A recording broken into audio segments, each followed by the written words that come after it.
Hey guys, welcome back to my channel and welcome to today's Tip Tuesday video. So for today, we're doing something a little bit different. I do not have a video about digital planning today. That will go up next Tuesday. This is a video that I have wanted to film for a while now. I've gotten quite a few questions about how I manage our business budget, how I manage the business expenses and income and pay taxes and all of that kind of stuff. So I thought I would go ahead and share that in today's video. So just a little disclaimer, I am not a finance expert by any stretch of the imagination. What I do is at the advice of my own accountant. I recommend if you have questions about how to manage your business finances, how to pay taxes, how much to pay, all that kind of stuff, I definitely recommend talking to a licensed professional. That is not me. Again, I am just doing what my accountant has personally recommended me to do. Your accountant might recommend something different based on your situation. So I just wanted to throw that out there real quick. One trend I've definitely noticed in the last year or two is I feel like people are pursuing small businesses more, which is really, really exciting. In today's day and age, it is very easy to run your own small business. It's a lot of work. Don't get me wrong, it's a lot of work, but it's pretty easy to pursue your own dreams and use your skills and all of that kind of stuff. There's just a lot of opportunity out there, which is super exciting to see. So I feel like that's why I've gotten as many questions as I have about how I manage our business finances. So I'm really excited to share what I do and how I manage it all.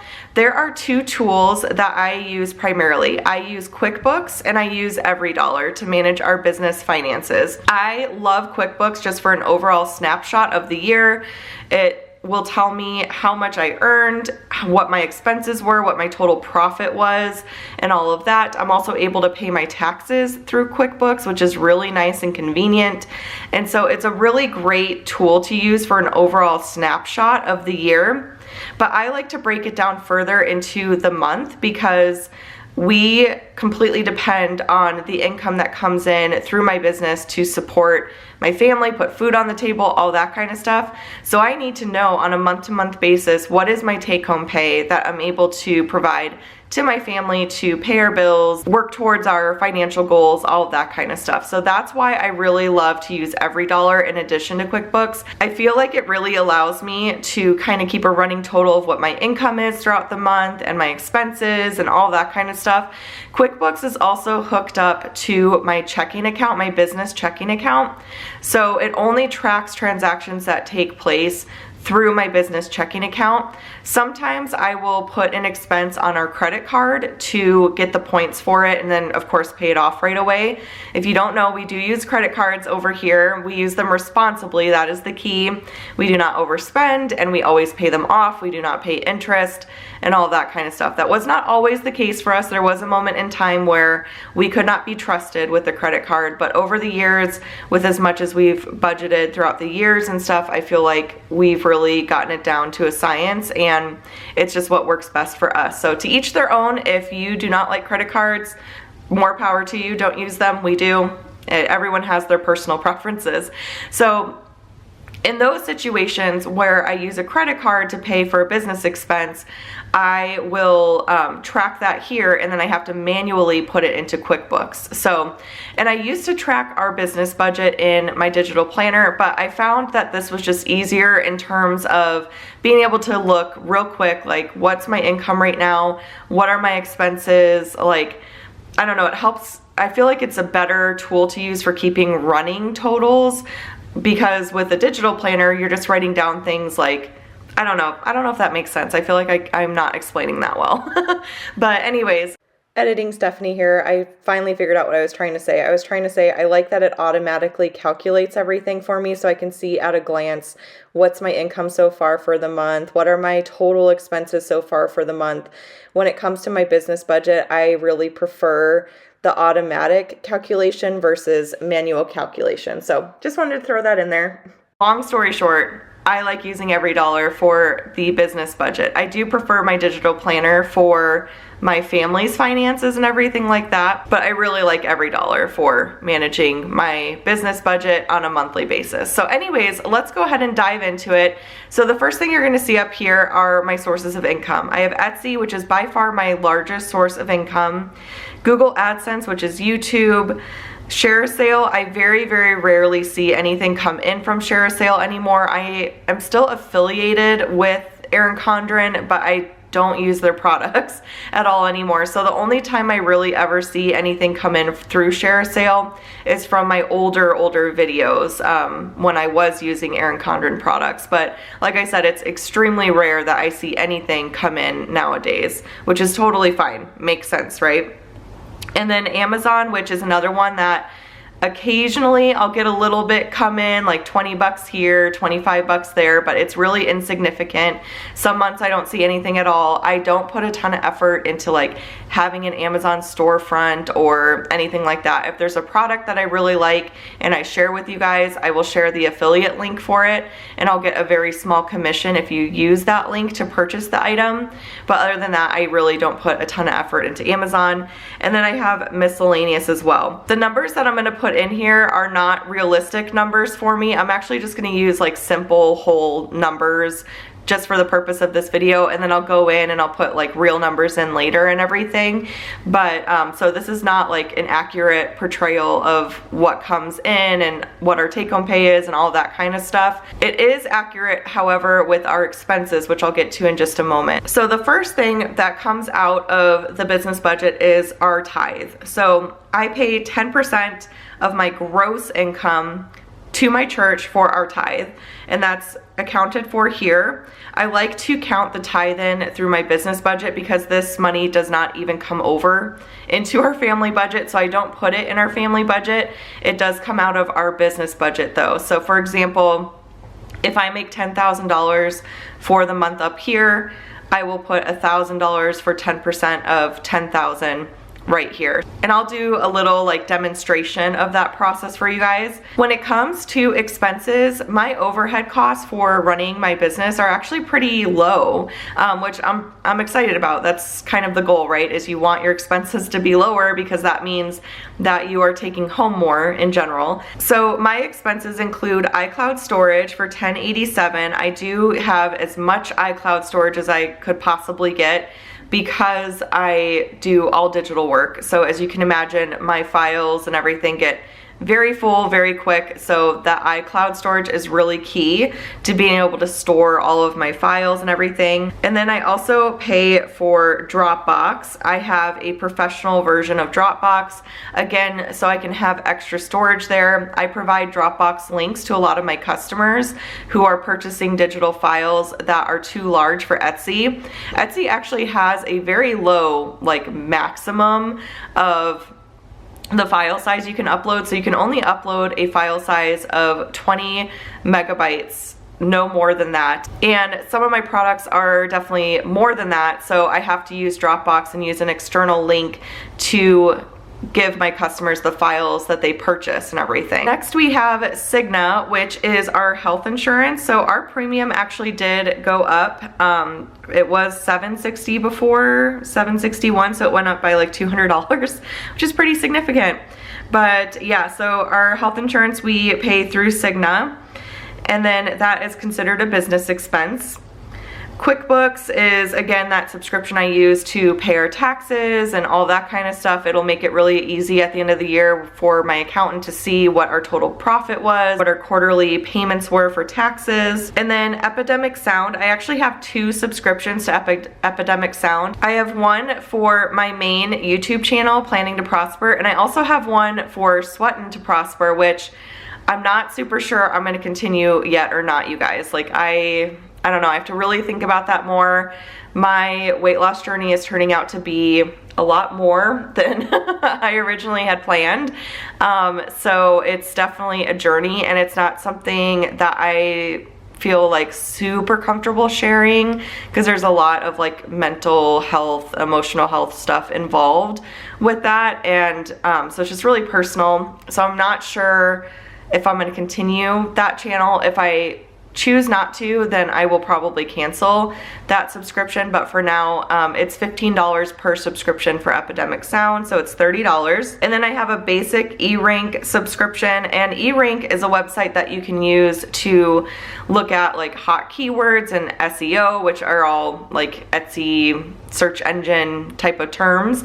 But it's really nice for like kind of tracking what your sales are, how you're ranking in terms of like Etsy shops, in terms of like sales and stuff. So it's really interesting data that I don't mind paying for. So that's $5.99 per month.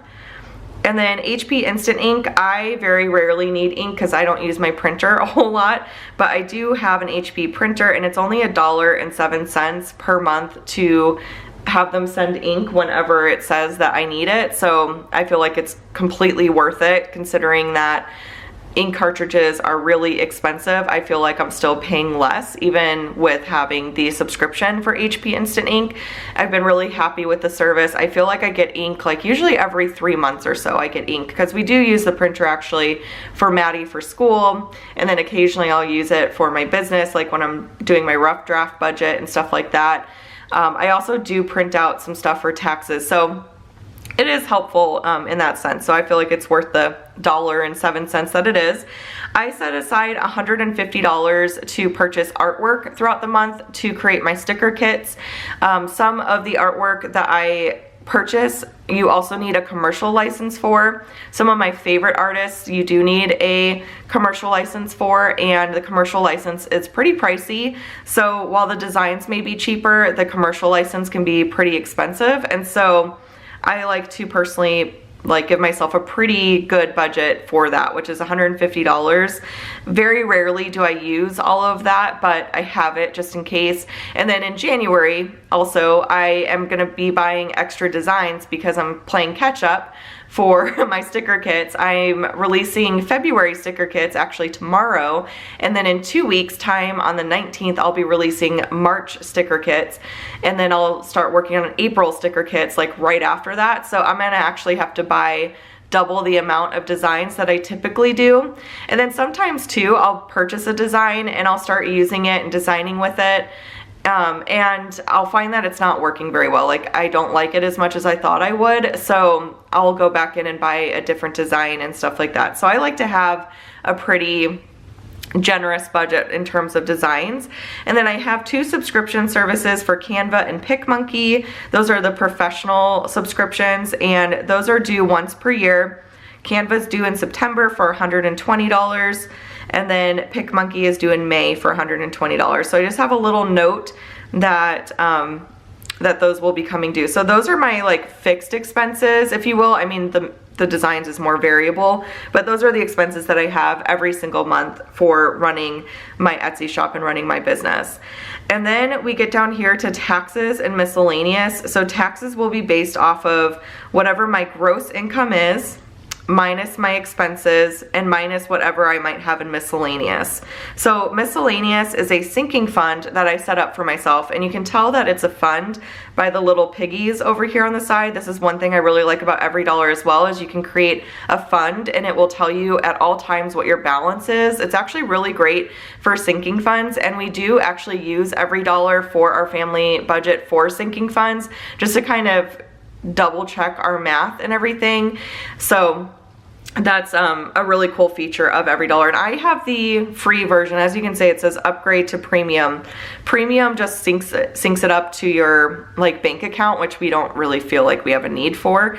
So I just have the free version and it works perfect. So there's that. And yeah, miscellaneous, I put $250 per month.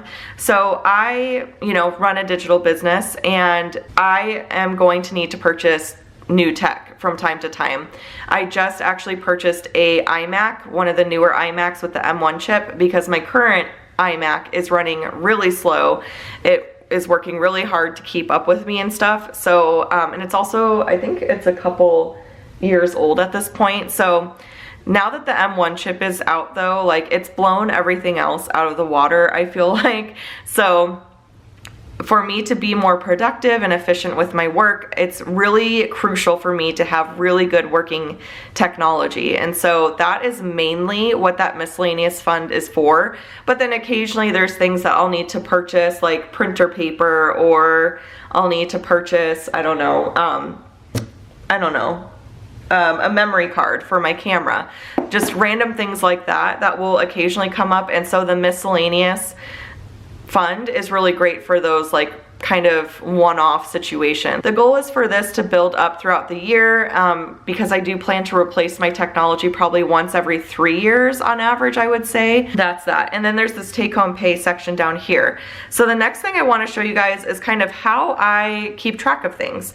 So I will take a look at what my average income was over a 6-month period. I just go 6 months back. I'm a relatively new shop, so I feel like my growth is kind of, it's hard to average out at this point. My shop is definitely growing, which I feel very blessed and thankful for, but it makes taking the average income of 6 months, like it's not consistent by any means. And I don't know if it's ever going to be super consistent. I don't know if I'm gonna get to a place where it's like really consistent. But for right now, like in the current phase that I'm at with my business, I've only been open for a little over a year. It's not consistent at all. So I'll take an average of what I can expect. I'm very conservative when it comes to finances. I will take the average and I'll usually even shave some off of that because I like to like really play it safe. So let's say my average that I'm guesstimating is going to be $10,000 for Etsy. And then for YouTube, and again, I'm just using fake numbers, is going to be 500. And then let's say that from Amazon, I'm thinking there's going to be $25. And then I have 0 for share sale and 0 for miscellaneous. Okay, so our total estimate income for gross income is $10,525. So what I will do next is I will figure out our tithe, which is 10%. So we'll do 10% of 10,525, which is $1,052.50. So I'll put that in. And then I will kind of figure out what our estimate taxes would be and our estimate take-home pay. So for that, what I'll do is I'll take that 10,525. I'll open up the screen here. So 10,525. I'll look at my expenses right here. So minus 119839. And that gives me my net income. And what I'll do to figure out taxes is I take 25% of net income, which is $2,031. And what I usually do is I honestly just round up. So I will come in here and I'll put in $2,335. I'll just round up to that. And that's what I'll put in our taxes. And then from there, I will know what my take-home pay is. So my take-home pay in this scenario is $5,689.11. So that's my take-home pay. So I will set like an estimate budget like this at the very beginning of the month, and then as the month progresses on, I will actually come in to like Etsy and I'll start putting in my actual paychecks. So let's say the first paycheck of, I'm paid every Tuesday for Etsy. So today is the first paycheck. So that's kind of perfect. Okay, so let's say today I made $3,500. I will save that as a source of income, and it'll let me know, okay, I've received $3,500, I've got $10,000 planned. And then let's take it a step further and we'll put the next paycheck, which is January 11th. And I will, let's say I made $2,000 this week. I'll save that. So now I've received $5,500. Let's put in the next paycheck of the 18th. And you guys can't see what I'm doing down there. I'm kind of scrolling. Sorry about that. Okay, to find the date. So let's say on the 18th I made $4,000. And now I'm really close to goal, which is very exciting. And then I've got one more paycheck for the month on the 25th. So we'll add that in. I'll scroll down, I'll put the 25th. And let's say that paycheck was $3,000. So I've actually received $12,500 from Etsy for the month of January. So I'll come back in here and I will change this to $12,500. With Google AdSense, you actually know to the penny what you're making per month, because what I make in January is based off December, and it will tell me in my like YouTube Studio app what my revenue was. So let's say that that was accurate and everything, and Amazon was accurate. Well, now my income is $13,025. So that's going to impact my budget here. So let's say that I ended up only spending like $90 on designs. This is usually the only one, again, that's variable. Everything else is pretty fixed in there. So let's say I only spent $90 on designs, and let's say out of miscellaneous, I spent, let's see, that's my current balance, by the way, of my miscellaneous fund. So let's say I spent, I don't know, $50 because I needed to get a memory card. I'll put in here what the item was. So memory card, cards, I don't know. There we go. So I spent $50 on memory cards. So what I will do now, when it's the end of the month, I've gotten all my paychecks from Etsy, I've gotten my paycheck from YouTube, I know what my paycheck is, I've got my tithe set aside, so we have to figure out our tithe again. So let's see. So 10% of $13,025 is $302.50. So we've got our tithe updated and everything like that. So that's good to go. So now what I will do, I will take my gross income, $1325, and then I will subtract what was actually spent for my expenses. So $1,138.39 is what was actually spent for expenses in red right there. And then I can swipe over and I can see how much was spent out of the miscellaneous, which is $50 for those memory cards that we purchased. So that is my net income, $11,836.61. And then what I will do is I will take 25% of that, which is $29.59. I'm going to round up to $29.60. So $29.60. And now I have another $16.85 that I can add to our take-home pay. So our take-home pay is $7,374.11. And that is how I will kind of keep track of things. I'll put in what our income is. Every time I'm paid on Tuesday, I'll go in, I'll put the paycheck in. I will update this number so I know exactly what I've made. I will update our tithe. I didn't show this in the video, but I also update expenses throughout the month. So the same way I added my income in Everydollar, you do the same thing with expenses. So I'll go into each individual expense category, and once the bill is paid, or if I make a purchase for some artwork or something, I will put that expense in as well and kind of keep a running total of expenses, make sure everything's paid on time, etc. And then again, the taxes that I figure out is our gross income minus our expenses minus anything that was spent out of miscellaneous as well. And then that gives me my net income, my profit, if you will. And then I take 25% of that and I put it towards taxes. So once everything is deducted out, I've got my gross income minus my tithe, minus my expenses, minus my taxes, and what I'm putting towards my miscellaneous sinking fund. Then I get my take-home pay. So that is personally how I like to do it. Hopefully this video was not too confusing, but this is the method that has worked really well for us. I've actually been doing this too, like pretty much the whole time I've had my business open.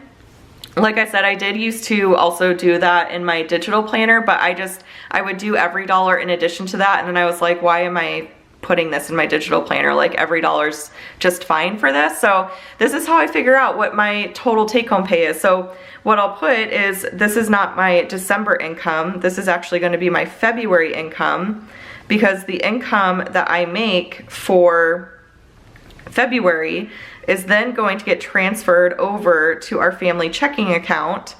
So this amount here will get transferred over to our family checking account on February 1st, and that is the income that we will use for our budget for the month of February. So that will tell us how much we're able to put towards our financial goals, how much we have for living expenses, for sinking funds, all that kind of stuff. So that's what I mean when I say in previous videos that we're like 1 month ahead on income, is that I'm using all of my income for January and putting that towards February to pay for like February's budget, manage February's budget. So this is how I know to the penny exactly how much I have to budget for the month before the month begins.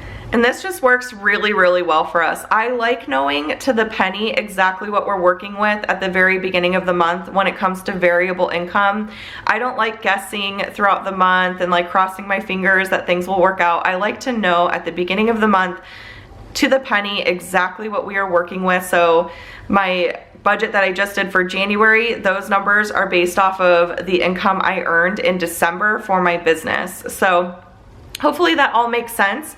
But yeah, guys, that is how I manage our business finances. I hope that you found this video helpful if you run your own business and you're trying to figure out ways to manage your finances. Again, this method may not work for everybody. Obviously, we all have our own like preferences and all that kind of stuff, but this is just what we do and what works really well for us. So again, I hope you found this video helpful. If you did, please give it a thumbs up. Be sure to subscribe to catch all of my future videos, and I will chat with y'all later.